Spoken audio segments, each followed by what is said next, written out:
Hi, welcome to Srinivas Harvilli channel. ఎలా ఉన్నారండి? అందరూ బాగున్నారా? ఈరోజు స్పెషల్ కాకరకాయ ఫ్రై అండి. మన ఒక సబ్స్క్రైబర్ కాకరకాయ ఫ్రై చేయమని కామెంట్ చేశారండి. సో వాళ్ళ కోసం టేస్టీ అండ్ ఈజీ మెథడ్లో కాకరకాయ ఫ్రై చేశానండి. మీరు కూడా ట్రై చేయండి. ఇష్టం లేని వాళ్ళు కూడా లొట్టెలు వేసుకొని తింటారు. కాకరకాయలు తీసుకొని పొట్టు గీకి పెట్టుకోండి. ఏ కాకరకాయలు అయినా సరేనండి, చాలా బాగుంటుంది.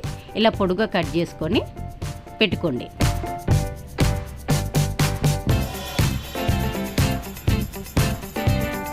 ఇప్పుడు కట్ చేసుకునే అన్ని ఒక బౌల్లోకి వేసుకోండి. వేసుకొని లైట్గా ఉప్పు వేసుకోండి. ఇలా ఉప్పు వేసి కలిపి పెడితే ఒక 10 నిమిషాలు కలిపి పెడితే దీంట్లో ఉన్న వాటర్ అంతా వెళ్ళిపోతుందండి, చేదు అనేది తగ్గిపోతుంది. ఇప్పుడు ఒక ప్యాన్ పెట్టుకోండి. ప్యాన్లో 2 టేబుల్ స్పూన్స్ శనగపప్పు, పెసరపప్పు, కందిపప్పు, 5-6 ఎండుమిర్చి, 5-6 వెల్లుల్లి వేసి వేయించుకోండి. 1 టేబుల్ స్పూన్ ధనియాలు, 1/2 టేబుల్ స్పూన్ జీలకర్ర, 1/2 టేబుల్ స్పూన్ మెంతులు వేసి బ్రౌన్ కలర్ వచ్చేదాకా వేయించుకోండి.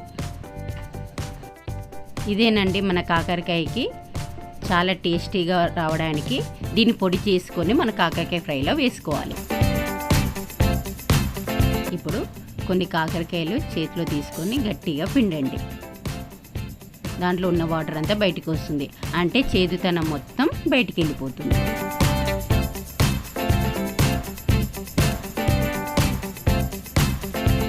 ఒక ప్యాన్ పెట్టుకోండి. ప్యాన్లో ఒక 4 టేబుల్ స్పూన్ ఆయిల్ వేసుకొని కాకరకాయని పిండుకుంటూ ప్యాన్లో వేసుకోండి.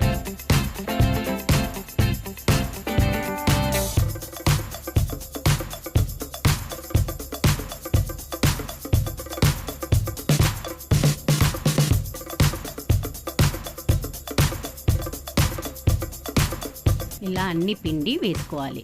చూడండి, కాకరకాయ ఉన్న వాటర్ మొత్తం బయటకు వచ్చేసింది, అంటే చేదు మొత్తం తగ్గిపోతుంది. ఇప్పుడు దీన్ని నార్మల్ ఫ్లేమ్లో ఫ్రై చేసుకోండి.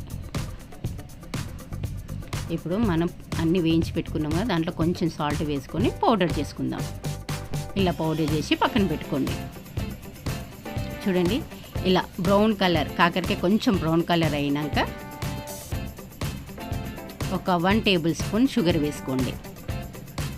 వేసుకొని ఫ్రై చేయండి. 1 టేబుల్ స్పూన్ కారం,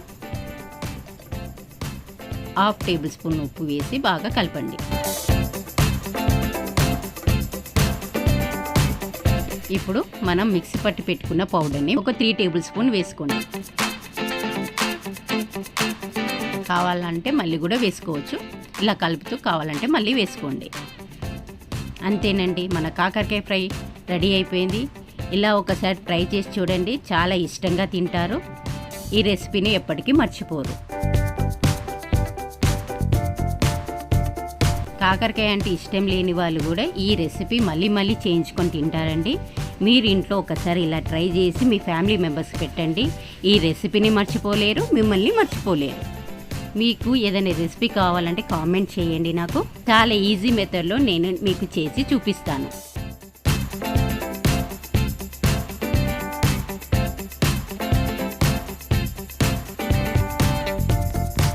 అంతేనండి, మన ఎమ్మి కాకరకాయ రెడీ అయిపోయింది.